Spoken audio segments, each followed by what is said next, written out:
Samara Weaving shows up as like the finest film professor ever in slasher movies. Oh man, marry me. And she's supposed to be going on a date, but this dude's catfishing her.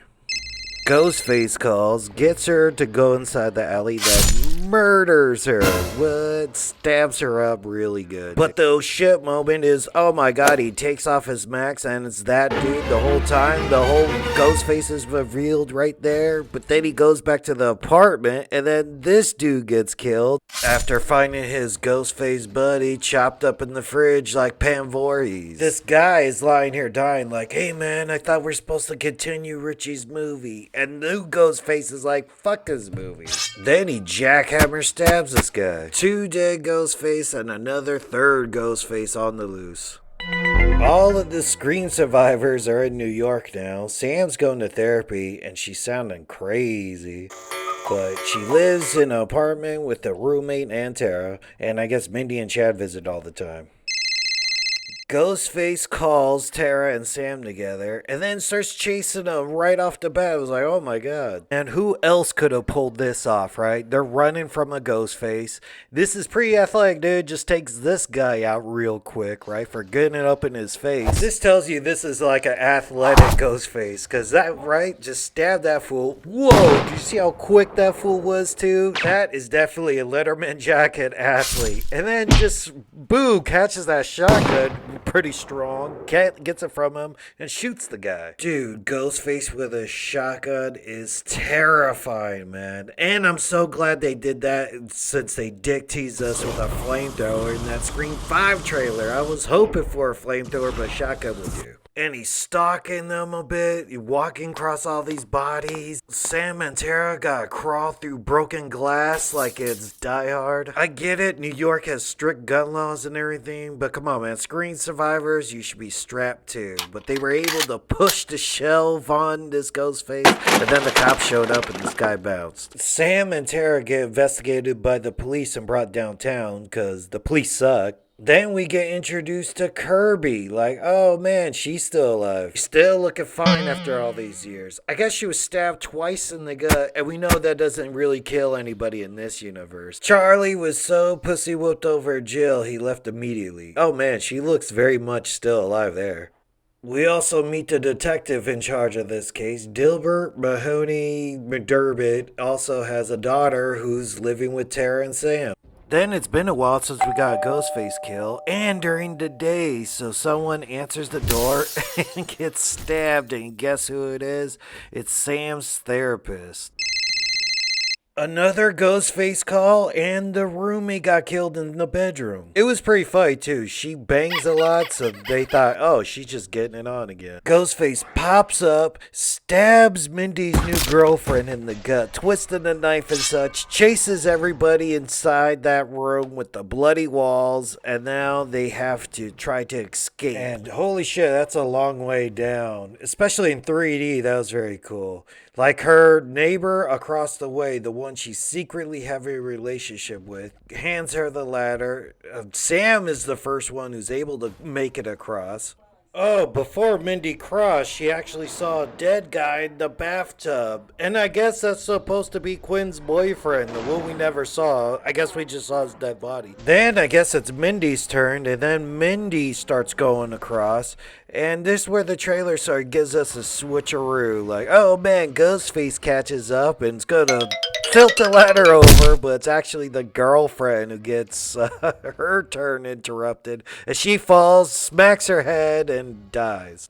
Well, the rest of the gang survive that incident, and then they run into Gale. And Gale introduces them to like the whole shrine thing, like collector Ghostface museum place.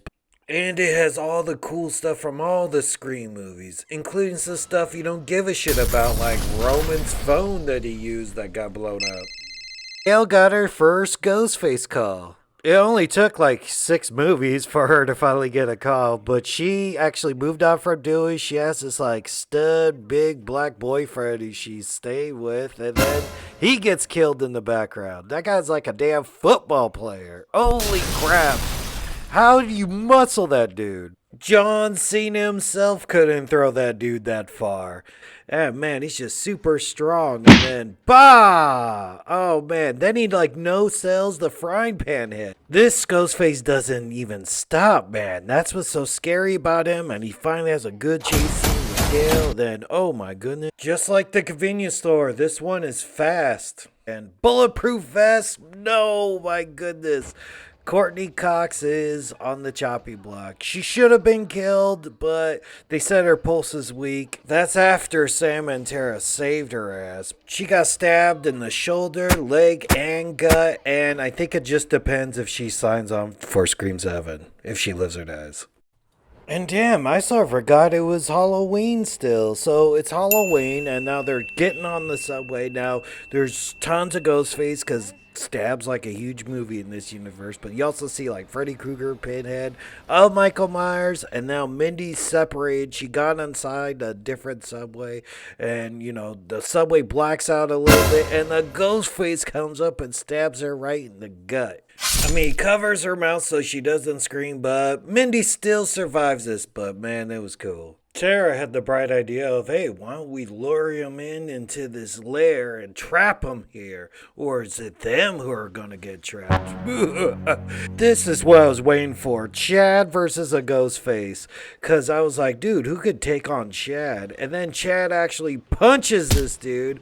But second Ghostface comes up and they both stab Chad. I don't even know how many times. 15 times? And then both the Ghostfaces wipe their blade like synchronized swimmers. Now it's just Sam and Tara versus a couple of Ghostfaces. And then we get our whole huge big reveal. This guy's screaming it's Kirby. He shoots Kirby and he's the killer, dude. Dermot Mulroney. This old man, the very old Ghostface, I don't think he wore the costume a lot, but he did it with his kids, and his other kid was Ethan. We all knew that, dude. Mindy was calling him out like, you're a Ghostface, motherfucker. And his daughter actually faked her death.